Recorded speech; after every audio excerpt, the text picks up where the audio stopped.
When most people picture Greece, they think islands, white houses, blue water. But Greece also has places that feel like they belong to the sky. This is Meteora, a landscape so unreal it looks imagined. I've wanted to visit Meteora ever since I started really researching travel in Greece. But for Katina, Meteora has been a lifelong dream. She was raised Greek Orthodox, and places like this aren't just beautiful. They're a kind of connection to history, to faith, to something bigger than you. These monasteries weren't built for views. They were built for refuge, for stillness, for prayer. To be honest, our time here did not go the way we had planned. Katina got food poisoning, and I mean really sick.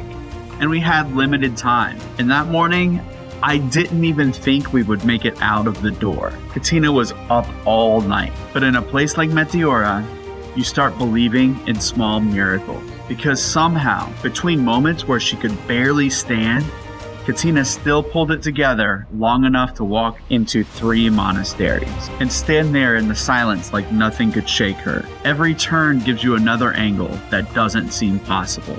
Monasteries balanced on cliffs, shadows stretching across the valley, the sun turning stone into gold. It's not the Greece most people expect, but it's a Greece that you'll never forget. For Katina, this wasn't just a location.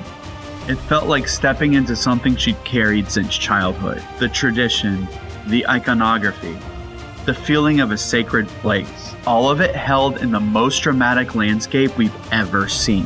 That's why Meteora belongs in hidden Greece. Because Greece isn't only beaches and islands. It's also mountains, monasteries, and monuments that make you feel small in the best way. If Meteora is on your list, don't rush it.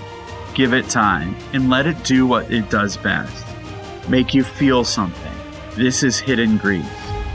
And this was Meteora.